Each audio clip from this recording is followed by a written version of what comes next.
The second garden we want to show you on our Hort Society tour is the home garden of Johnny Satterlee. Now, a lot of you may be familiar with Johnny Satterlee. He's the owner of Satterlee Landscape Nursery near Nichols Hills here in Oklahoma City. Hey, Johnny. Hello. How's it going? Real good. Good. Welcome to our program. Thank you. Now, Johnny, looking around your garden here, I can tell this is a plant person's garden. Well, I guess you could say that, yeah. Yeah.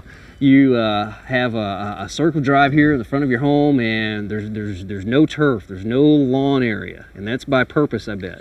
Yes, I don't like to mow grass. I'd rather look at plants and flowers. So. Okay, instead of spending that time mowing and edging and weed eating and things like that. Yeah. But you have quite a collection of plants, and looks like you like conifers. Yes, that's one of my favorites, all types and perennials.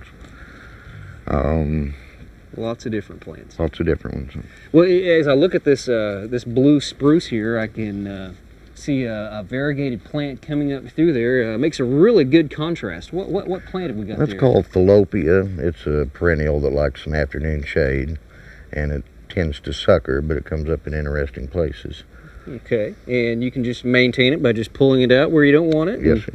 I think you got a really neat combination going on right there. We see some lily of the valley down here, and then right over here is a really good fern, Japanese painted fern. And right here, this looks like a Japanese painted fern, Johnny, but a little bit different. What do we got here? Where it's reverted back, so it can revert. It's not as real common, but you can see where it's starting to go back the other way.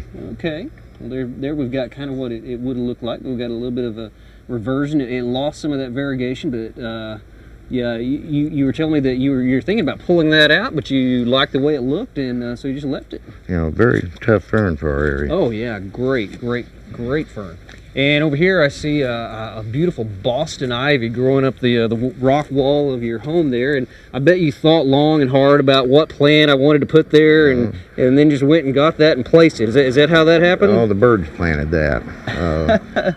And yeah, sometimes you just let nature take its course, and it's better than anything you can think of. I think you're right. So a well-placed Boston ivy by one of our fine feathered friends. Well, down here's a plant that you don't see very often in Oklahoma, or I don't see it that much. A little fruity plant here. What do we got, Johnny? That's a gooseberry, and that's actually was planted by the birds also. Another bird planting. Yeah, I was raised with gooseberries from a child, and we had gooseberry pies every year. I think it's an acquired taste. Some people don't like it. So. Okay, you got a little bit of thorns there, but you had another one of these in the garden, and the birds kind of moved it over here for you? Yes. All right, the gooseberry. Well, on this part of the house, we see a beautiful conifer specimen here, sort of espalier on the wall. What have we got there, Johnny? That's a blue Atlas cedar. You see being overplanted, I think, all over the state in little triads, and this is one that's just been aspired rather than allowed to grow real large. Okay, so you enjoy kind of training some of the plants and doing stuff like that. Well, right down here on the corner of the home is just a tremendous plant, and looks like it's definitely the largest one I've ever seen, but there's a story behind this plant? Yeah, it was one of the first ones in Oklahoma City. And I did an article for American Nurseryman magazine on this plant, and all the research I did and books and the internet, it's the largest one that's been recorded. So. Wow, in the country. Yes. That is impressive. A threadleaf arborvitae, or whipcord arborvitae, what do you call it? Weeping threadleaf arborvitae. Weeping threadleaf. That is impressive. Very unique. I mean, that is a plant collector's tree. Nice coniferous evergreen, and to have the largest one in the country, that's right. Quite an impressive stat there. Well, right back here I see a group of three conifers I think are very impressive. Which cedars are those? Those are Lebanon cedars. Okay, the mighty cedar of Lebanon. Yes. Okay, I love the way those branches just sort of lay out in layers there. Very graceful. Love those plants.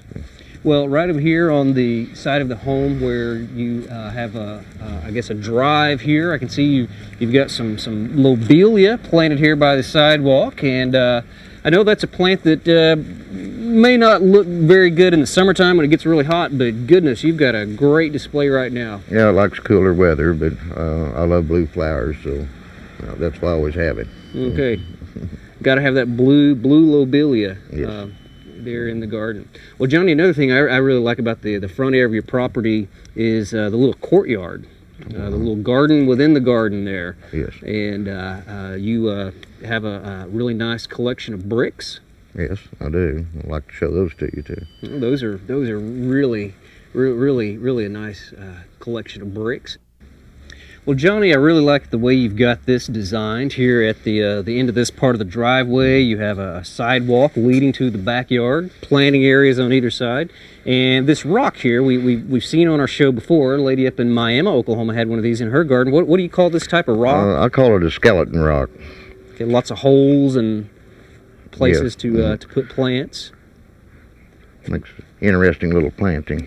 An instant little tidy rock garden. I guess. Yeah. Right here I see you have another edible plant in your landscape. You got some blueberries. Yeah. It's hard to beat the birds to it. I get a few early, and it's one I haven't protected, so I just go ahead and feed the birds. Okay. Some really nice gourmet bird food right there. But maybe get some blueberry muffins every once in a while, Right. hopefully. Well, as we come into the backyard here, again we see lots of conifers. I really love the powdery blue of this spruce. Do you know the cultivar of this one, Johnny? That's Montgomery blue spruce. It's a little more pyramidal form in a dwarf form. Okay, more of a shrub-like spruce instead of a tree. Well, as I look around the garden here, I see some really nice perennials like the giant coneflower over there in the corner. One of my favorite perennials just getting ready to bloom, and the dark red leaf hibiscus. Which cultivar is that, Johnny? That was Copper King. Copper King. It'll have those big large pink blossoms. Yeah. big pink blossoms. Okay. Well, the pine here, goodness, it has so much character as it just kind of weeps around there. What have we got there? That's an unusual Japanese name, Japanese black pine, really twisted. Okay, beautiful tree. And then you've got, I see a sabal palm getting ready to come into bloom down there, and you were telling me that those bloom every year and feed the birds? Yes, and that's one of the ones that have grown further north. They're usually a southern pine, and that particular one has been selected from the seedlings over the years, and it's being introduced as Johnny's Hardy. Johnny's Hardy sabal palm. Yes. Okay. And I see you've got another little pine tree, a Japanese red pine, one of the Tanyoshos with some interesting grafts. Yes, it has a weeping red pine grafted to the side of it. Kind of coming off the side there. Okay. Love that exfoliating reddish orange bark. Well, back in the corner, I see you have a huge blue Atlas cedar, very graceful tree. And the big stump there, that's sort of a work of garden art. Yes, that's California redwood, just the stump that was harvested like the early 1900s. Really? Okay. Interesting piece of sculpture in the garden. Yes. Well, Johnny, I really appreciate you showing us around. I've really enjoyed it. Love your place. Thank you very much. We hope you enjoyed this video. It's part of our OK Gardening Classics YouTube channel. You can also find more recent videos on our Oklahoma Gardening YouTube channel. And join us on social media for great gardening tips, photos, and discussion.